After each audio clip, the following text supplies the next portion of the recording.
Muy bien, la lección para esta semana es la número 3, la condición humana. Estamos estudiando durante este trimestre acerca de la carta de Romanos. Así como hemos estudiado la carta de Gálatas en el trimestre pasado, ahora vamos a hablar acerca de Romanos.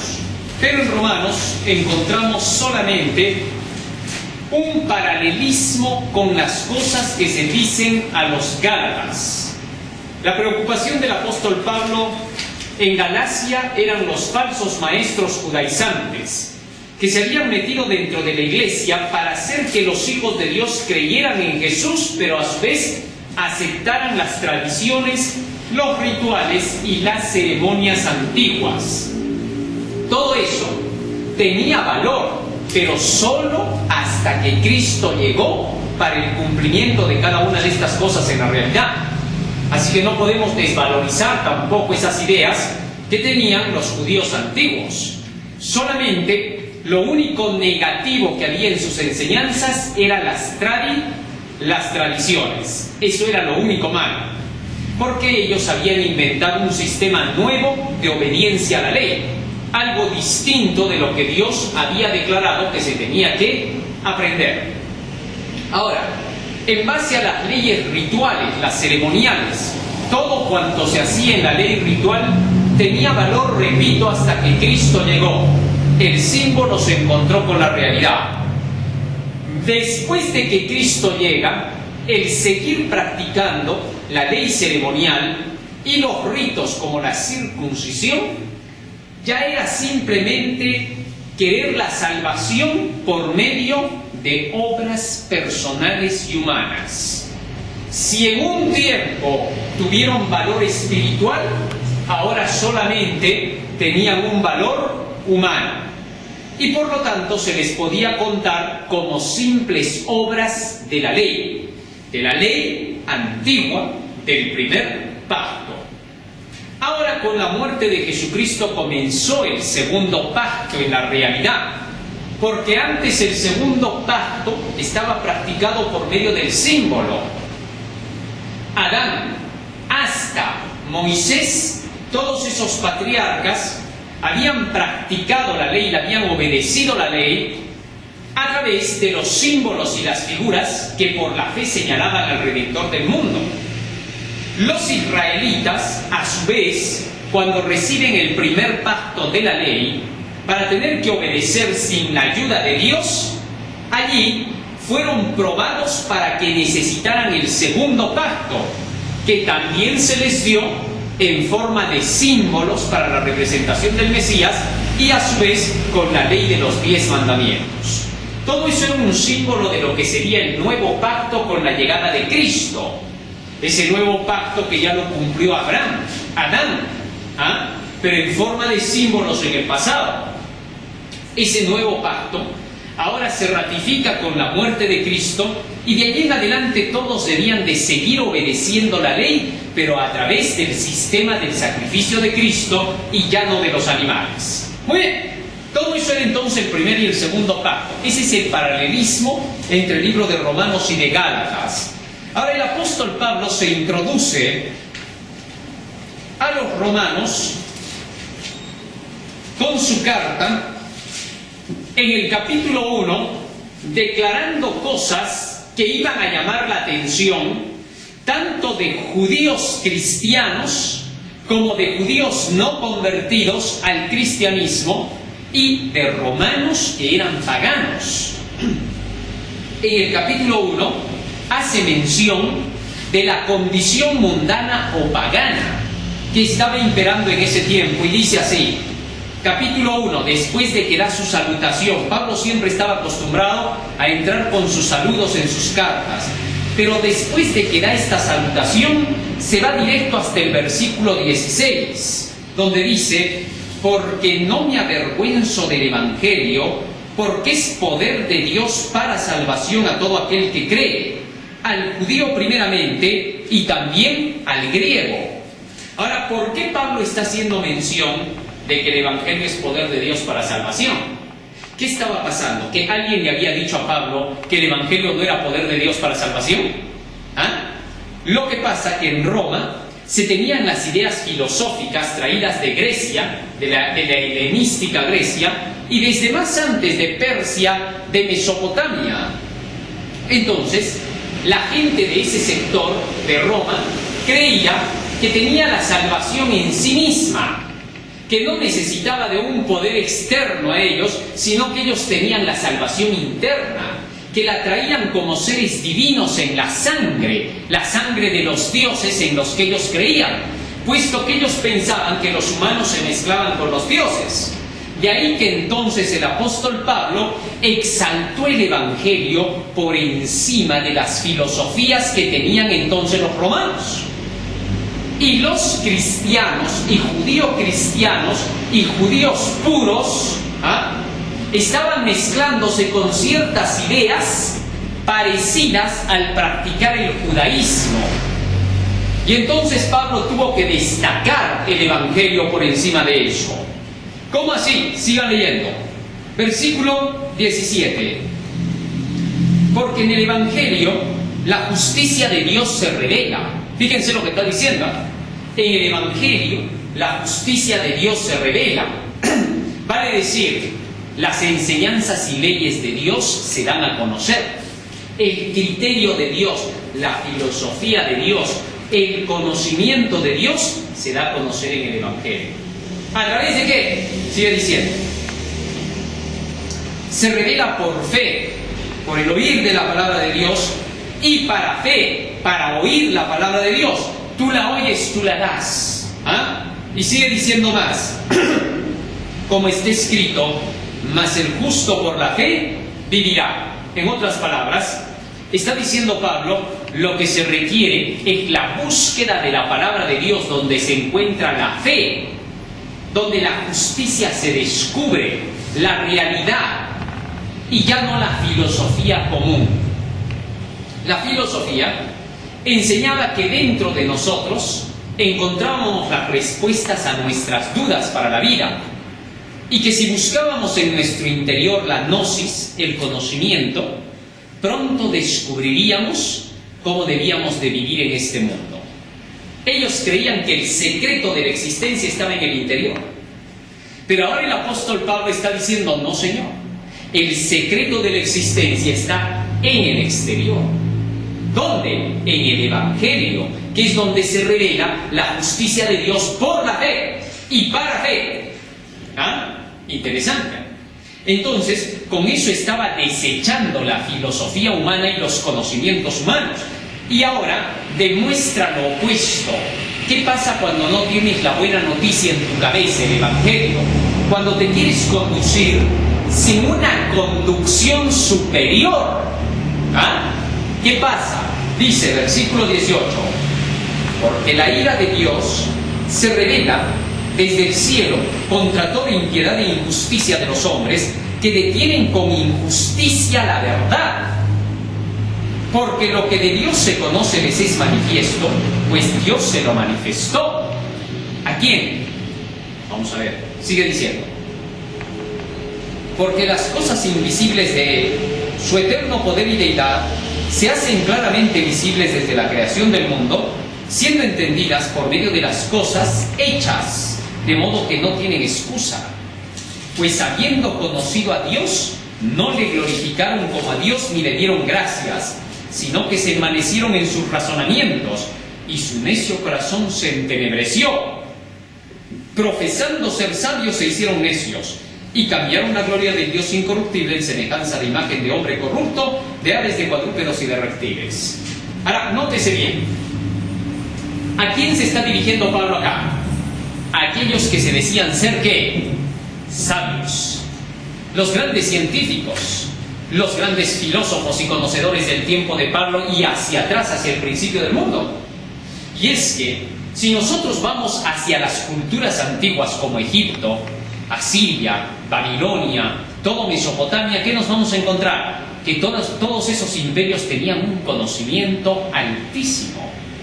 Conocían de ciencias, números, letras, conocían de astronomía. Y ahora, con todo eso que conocían ellos, ¿qué les dijo Pablo?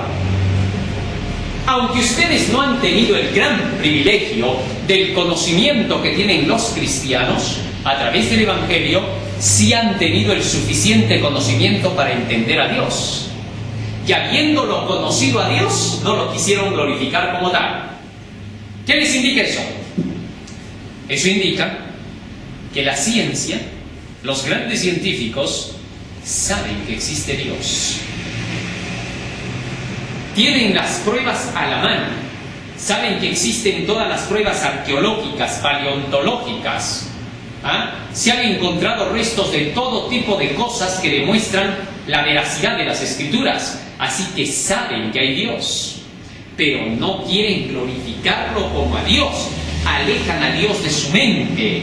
Continúa diciendo, versículo 24: por lo cual también Dios los entregó a la inmundicia en las concupiscencias de sus corazones, en los deseos de sus corazones, de modo que deshonraron entre sí sus propios cuerpos, ya que cambiaron la verdad de Dios por la mentira, honrando y dando culto a las criaturas antes que al Creador, el cual es bendito por los siglos. Amén. Ahora, fíjense, dice el apóstol Pablo, y aquí esto es una acusación, porque les está diciendo, ellos conocían quién era Dios, pero cambiaron la verdad de Dios en mentira, es decir, a la fuerza lo hicieron, a propósito. Ya no podemos creer que son inocentes, porque teniendo tanta tecnología, tanto conocimiento, saben la verdad. Me sorprendió cuando en estos días Michio Kaku, que es el físico más conocido ahorita en la Tierra, ¿no?, junto con Stephen Hawking, ha llegado a declarar: Dios existe. Es innegable. Ya no se puede negar la existencia de un ser divino, dice él. Y todavía dice así: yo soy el que ha inventado esta teoría de las hebras. Y he llegado a la conclusión por esa teoría que Dios existe. Que el universo está conducido por un ser inteligente. Entonces, quiere decir que estos grandes se dan cuenta de la existencia de un ser divino. Lo que pasa que los intereses humanos les hacen cambiar la verdad de Dios por mentira. ¿Y cuál es el resultado? Dios los deja a su filosofía, a lo que ellos piensan, sienten, gustan y desean. ¿Y cuál es el resultado? Sigan leyendo. Versículo 25. Cambiaron la verdad de Dios por mentira. Versículo 26. Por eso Dios los entregó a pasiones. Las pasiones, ¿qué son? Lo opuesto del conocimiento.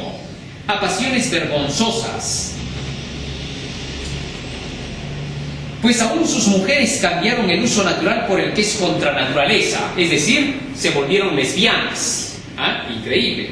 ¿Qué más? Sigue diciendo, versículo 27, de igual modo también los hombres, dejando el uso natural de la mujer, se encendieron en sus lascivias unos con otros, cometiendo hechos vergonzosos, hombres con hombres, y recibiendo en sí mismos la retribución debida a su extravío. El homosexualismo aquí es presentado como la peor de todas las degradaciones en el ser humano, llegar a volverse un animal completo. Increíble. Ahora, una vez que presenta todo esto en el capítulo 1 y hace una lista de todas las malas acciones que vienen como consecuencia de recibir el panteísmo, la mentira, pasa al capítulo 2 y miren lo que dice.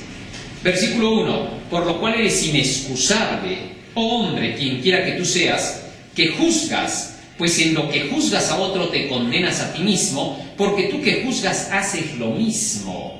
Mas sabemos que el juicio de Dios es contra los que practican tales cosas, es según verdad. Y piensas esto, hombre, tú que juzgas a los que tal hacen y haces lo mismo, que tú escaparás del juicio de Dios. Ahora, ¿a quién está dirigiéndose aquí el apóstol Pablo? ¿A quién le está hablando? Versículo 17. He aquí que tú tienes el sobrenombre de judío y te apoyas en la ley y te glorías en Dios. ¿A quién dice que se estaba dirigiendo? A los que se decían ser judíos y no lo eran. Solo se llevaban el sobrenombre, eso se llama nominal. El nombre nada. Ahora, estos judíos eran los judaizantes, los que habían rechazado a Jesucristo. Y ahora Pablo les dice, ustedes que dicen que tienen la ley, que ustedes que juzgan a esos paganos, porque los judíos eran rápidos para juzgar a los idólatras, incircuncisos, Y ahora les decía Pablo, tú que juzgas a todos ellos, tú que les dices a ellos que son unos perdidos, ¿tú cómo andas por casa? ¿Cómo está tu situación? Y comenzó a reprocharlos. Y con eso Pablo, a pesar de que les estaba dando un reproche a los romanos, y sobre todo a los judaizantes, a los judíos, a pesar de que les estaba dando un reproche, ese reproche no era con afán de hacérsele el santito, yo soy mejor que tú, no, sino con qué afán, con el afán de hacerlos razonar para que se den cuenta de que en la forma que querían obedecer la ley, cada día empeoraban. ¿Por qué? Porque al no seguir las enseñanzas de la Biblia, no tenían respuestas para saber cómo vencer. Una de las mayores preguntas del ser humano es esta: ¿cómo me salvo? ¿Cómo abandono el pecado? ¿Cómo venzo? Esas son las preguntas que normalmente se hace el ser humano. Yo pregunto, ¿dónde encuentras las respuestas para eso?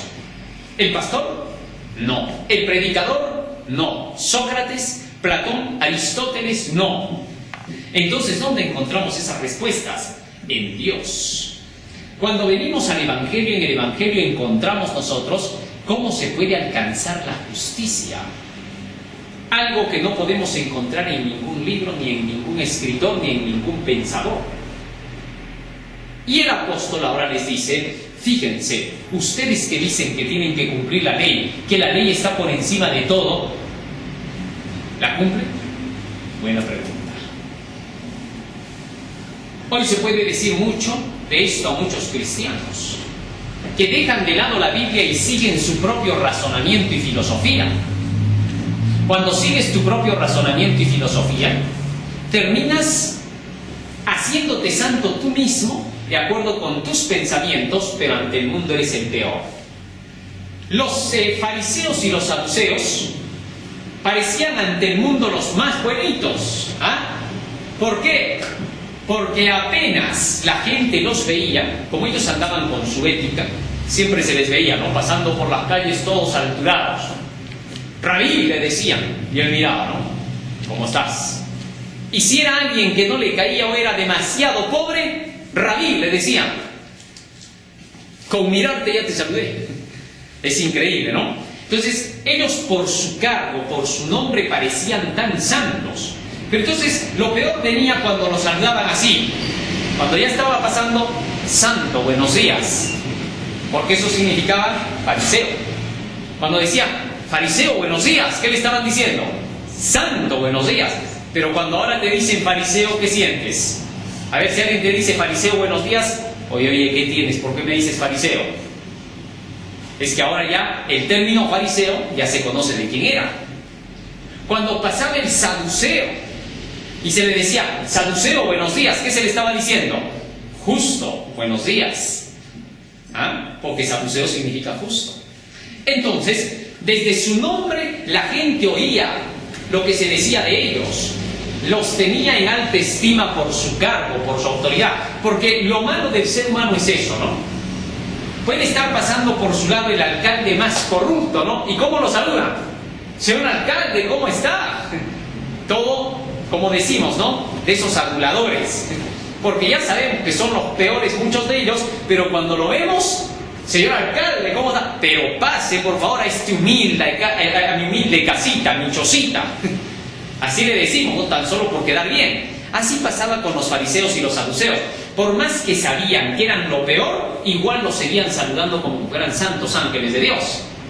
Y entonces, por eso ante el mundo, hablaban muy bien los hebreos, los judíos, y decían de sus leyes. Pero la gente los tenía en mal, una mala idea tenía de ellos. Porque decían, ¿qué son? ¿Qué se creen? Y es que llegaban al punto de solamente aparentar. ¿Con qué aparentaban? Con el nombre. Ya decía fariseo y saduceo. Y por eso Pablo les decía, ¿se dan cuenta? Ustedes ante el mundo están quedando mal y todos estamos quedando mal por creer en Jehová Dios, en Jesucristo. Estamos dando una mala imagen ante el mundo. Y entonces ahí les reclamó en esta parte y les dice, fíjense, ¿por qué ustedes cometen el error? Porque ustedes han llegado a una conclusión, que la circuncisión los salva. Porque ellos creían en eso. Libro de Hechos, capítulo 15, versículo 1. Hechos, capítulo 15, verso 1.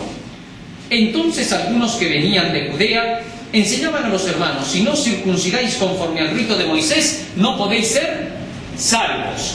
Entonces estos, los judíos, creían que eran salvados. Cuando veían a uno que no era judío, inmediatamente le decían: cuidado, cuidado con el pecador, no nos vamos a contaminar. Es abominable nosotros tener que dar la mano a un gentil. Cuando el gentil se acercaba para saludarlos: ¿cómo estás, hijo? Y no más. El otro, por más que estuviera estirando la mano, no te puedo dar la mano, porque tú eres abominable para mí, porque eres gentil. El otro lo miraba. ¿Y tú qué eres? Yo soy un salvado por Dios. Como yo ya estoy salvado, entonces yo soy limpio. No me vaya a contaminar contigo. Todos los que se dicen que ya están salvos son fariseos modernos. ¿Por qué? Porque se creen que ya son limpios, puros y perfectos. Esos eran los fariseos. Así que esa creencia, esa doctrina que dice soy salvo, es una doctrina judaizante. Porque ellos creían que ya estaban salvados. Y por esa razón no obedecían la ley. Libro de Gálatas, capítulo 6, versículo 13. Gálatas capítulo 6, versículo 13, dice, versículo 13, porque ni aun los mismos que se circuncidan guardan la ley. ¿Cómo dice? Ni aun los que se circuncidan guardan la ley. Pero han querido hacer creer siempre que los que se circuncidaban guardaban la ley. Libro de Romanos, capítulo 2. Por eso el apóstol Pablo, fíjense lo que le sigue diciendo.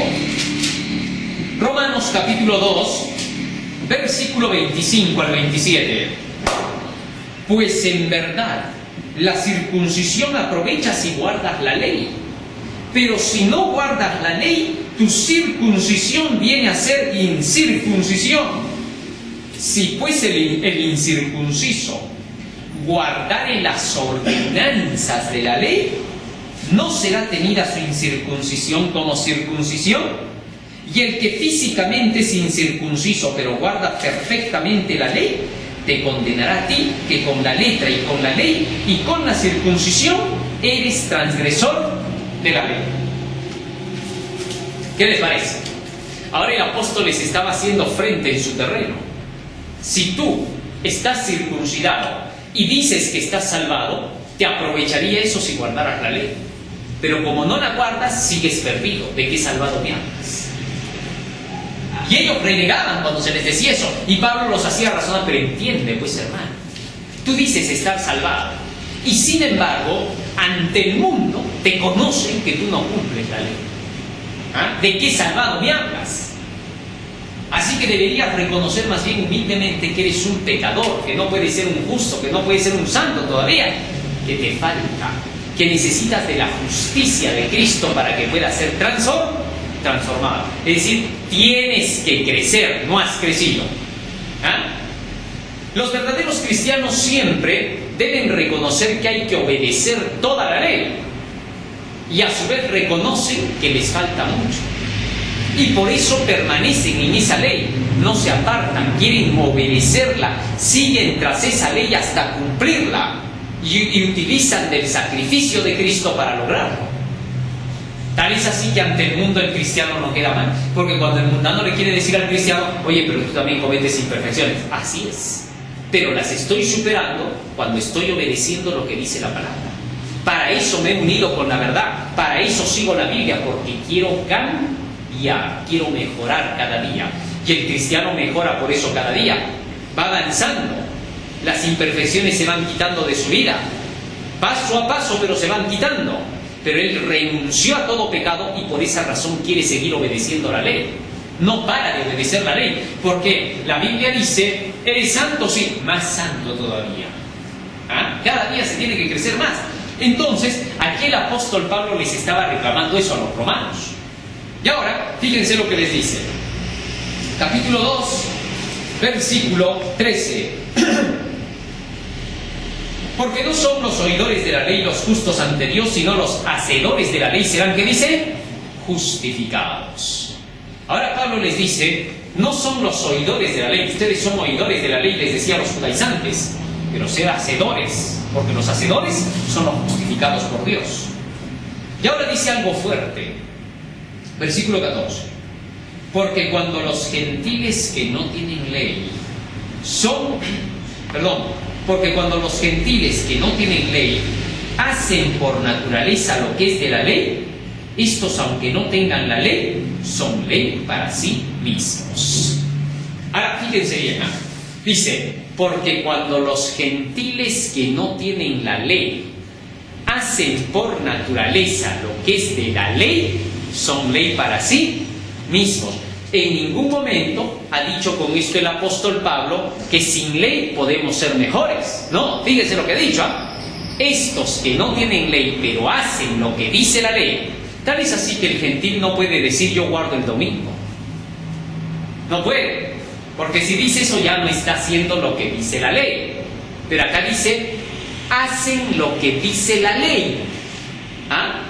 O sea, hay gente que no es de la fe pero hace lo que dice la ley. Y continúa diciendo Pablo, versículo 15, mostrando la obra de la ley escrita en sus corazones, dando testimonio su conciencia y acusándoles o defendiéndoles sus razonamientos. Ahora, fíjense lo que dice acá. Dice, cuando el gentil que no tiene ley hace por naturaleza lo que dice la ley, es ley para sí mismo y demuestra que la ley está escrita ¿dónde? Hay movimientos religiosos que dicen, nosotros ya somos del nuevo pacto, ya tenemos la ley escrita en el corazón, ya no necesitamos obedecer la ley de los 10 mandamientos. ¿Cómo? Pablo está diciendo otra cosa. Dice, el gentil que tiene escrita la ley en su mente y en su corazón, hace lo que dice la ley, por naturaleza. De manera que una prueba de que la ley está escrita en la mente y en el corazón es que armoniza con lo que dice la ley de Dios en la Biblia. ¿Está claro? Eso es en el caso del gentil. Para nosotros que tenemos la Biblia, dice el apóstol Pablo lo siguiente, versículo 12, porque todos los que por la ley han pecado, porque todos los que sin ley han pecado, sin ley también perecerán. Y todos los que bajo la ley han pecado, por la ley serán juzgados. ¿Qué le parece? Así que dejó en claro el asunto. Y se quiere a veces hacer pensar que Pablo dice lo contrario. Ahora bien, una vez que Pablo termina el capítulo 1, señalando a los paganos, mostrando su condición, y luego el capítulo 2, señalando a los creyentes de Dios judíos, y que dicen creer en la ley pero no la cumplen, una vez que los reprendió, ahora se atreve a decirle, Romanos capítulo 3, versículo 10, porque no hay justo ni aún uno. 23, por cuanto todos pecaron y están destituidos de la gloria de Dios. ¿En base a qué dice todos pecaron? Porque todos se apartaron del Evangelio. Se alejaron del Evangelio porque siguieron el necio corazón de ellos. En el caso de los mundanos, siguieron la sabiduría de los hombres, que haciéndose sabios se hicieron más necios, cambiaron la verdad de Dios en mentira, las filosofías. Y en el caso de los judíos, dejaron el Evangelio y siguieron sus propias filosofías. ¿Estaban en la misma condición o no? Tanto judío como el griego. Ahora entonces el apóstol Pablo les muestra a ambos la necesidad que tienen de ser justificados por la fe, es decir, por el oír de la palabra de Dios. Romanos 10:17. Luego la fe es por el oír y el oír por la palabra de Dios. Así que, en conclusión, el apóstol Pablo, dentro de esta semana, ha llevado a la necesidad de entender que todos nosotros debemos buscar el Evangelio porque solos no podemos progresar en el camino. ¿Correcto?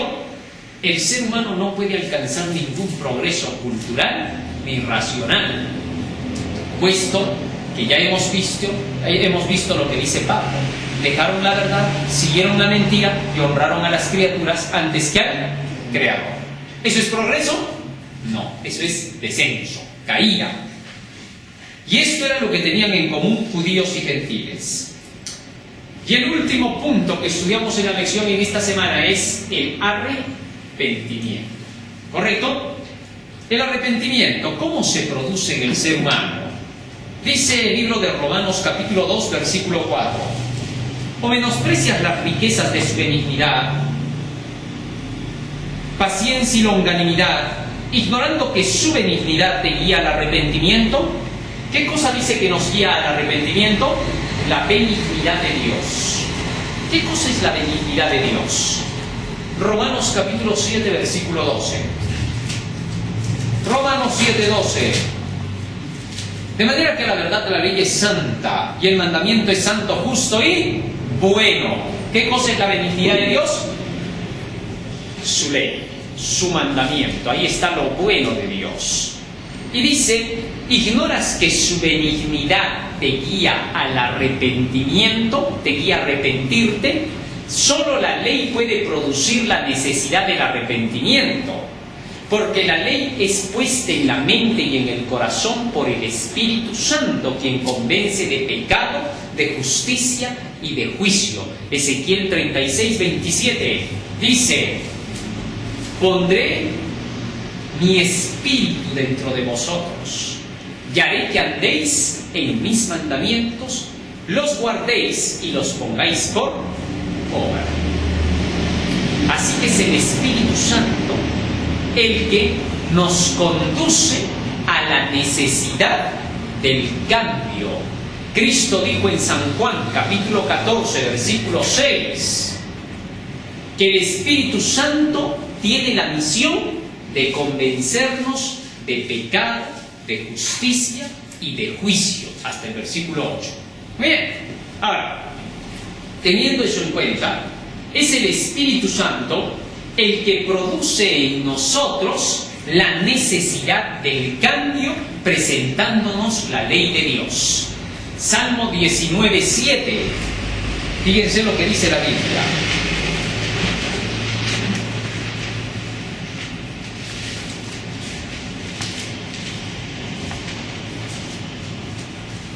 Salmo 19, 7 dice la Escritura: la ley de Jehová es perfecta, que convierte el alma. El testimonio de Jehová es sencillo, es fiel, que hace sabio al sencillo. Ahora, cuando dice aquí la ley de Jehová es perfecta, que convierte el alma, ¿qué está queriendo decir? La ley de Jehová es pero tan perfecta, tan santa, tan correcta, que le hace notar al hombre inmediatamente su imperfección. Solo lo perfecto te puede mostrar que te estás equivocado. Y la ley de Jehová es perfecta y te convierte. Y cuando te convierte la ley, ahora acudes a Jesucristo para que el arrepentimiento se haga realidad. Porque tú podrías convencerte de que estás en pecado y de que estás en error. Puedes hacerlo. Pero si no hay el perdón del pecado y la opción de corregirte, de nada sirve tu arrepentimiento. Así que para que el arrepentimiento se haga real, es Jesucristo quien lo hace posible con su muerte en la cruz del Calvario. ¿Ah? Con su muerte en la cruz del Calvario. Por eso es que el apóstol Pedro, en el libro de Hechos, declara terminantemente acerca de que Jesucristo fue entregado para dar arrepentimiento y perdón de pecados. ¿Está claro? Por la muerte de Jesucristo colgado en la cruz del Calvario, podemos hacer, o mejor dicho, se puede hacer realidad el arrepentimiento. Si Cristo no hubiera muerto en la cruz, aunque tú estés concientizado de haber hecho algo malo y quisieras iniciar algo nuevo, de nada te serviría, porque no hay una opción de perdón. Pero por Jesucristo que murió en la cruz, ahora vale esa convicción que el Espíritu Santo pone en tu corazón para que el cambio se realice. ¿Está claro? Entonces, el arrepentimiento es un regalo dado del cielo en favor del hombre. Y Dios hace todo para que se produzca. Él con su ley te convence de pecado por medio del Espíritu Santo, y con la muerte de Jesucristo hace posible que ese arrepentimiento que se genere en ti tenga valor. ¿Está claro? Así que entonces, el arrepentimiento no es ningún sentimiento. A nadie se le ha pedido que se arrepienta solo. Si le pedimos a la gente que se arrepienta sola, ¿sabe qué van a decir? No puedo arrepentirme. No siento eso que me estás diciendo. No quiero renunciar a mi pecado. No puedo hacerlo. Porque se quiere arrepentir solo. El arrepentimiento no es que tú quieres cambiar. El arrepentimiento es que la ley te dice que estás mal y que la paga del pecado es la muerte, y que si no renuncias al pecado, perecerás. Y cuando entiendes eso, aceptas eso, inmediatamente procedes a la necesidad del cambio. Pides ayuda, pides auxilio para que Dios te ayude y te transforme. Pero si el hombre pudiera arrepentirse solo, ya no tendría necesidad de la ley, ya no habría la necesidad de que el hombre pida ayuda a Dios para ser cambiado. El hombre de por sí cambiaría. Y tendríamos que esperar hasta que llegue ese día. ¿Ah? Sí, porque la gente en algún momento de su vida llega al punto en que se cansa de hacer algo malo. Y dice, ya me cansé, ya me aburrí, basta, no quiero más esta vida. Tendríamos que esperar hasta eso para que la gente recién venga a la iglesia. Y podría ser que ese día nunca llegue. Por eso es que hay gente que dice, eso me ha pasado también a mí, yo también sentí ganas de cambiar. Pero ya vas a ver, pasa un tiempo y se te pasa. ¿Ah? Eso dice la gente, ¿no? ¿Por qué? Porque tiene una mala comprensión, pues, de lo que es arrepentimiento. Piensa que el arrepentimiento es una emoción. Y la mayoría de cristianos dicen, lo que pasa es que ya se te ha ido tu primer amor. ¿De qué primer amor? Están hablando lo que no es. El arrepentimiento es simplemente empezar a hacer lo que tú sabes que dice la ley que debes hacer. Por eso a la iglesia de Éfeso se le dice, arrepiéntete y haz las primeras obras, si no vendré a ti y te quitaré el candelero de su lugar, si no te has arrepentido. ¿Está claro? Ahora, para que el hombre llegue a ese estado, Dios habla con fuerza. Apocalipsis capítulo 3. Apocalipsis capítulo 3. En el arrepentimiento no hay ni una sola intervención del hombre, solo la aceptación. Apocalipsis capítulo 3, versículo 19 dice, yo reprendo y castigo a todos los que amo. Sé pues celoso y ¿qué? Arrepiéntete. O sea, yo reprendo y castigo. Primero viene la reprensión, el llamado de Dios fuerte. Y cuando viene el llamado de Dios, ahora Él dice, arrepiéntete frente a ese llamado. ¿Cómo es el arrepentimiento entonces?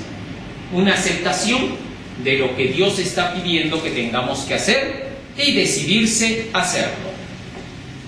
Hermosa lección de esta semana. Hemos aprendido las enseñanzas del apóstol Pablo y nos hemos dado cuenta que requerimos del Evangelio individualmente. Todo el que ha nacido de Cristo vive de Cristo, y vivir de Cristo significa vivir ¿de qué? De la palabra de Dios. Amén.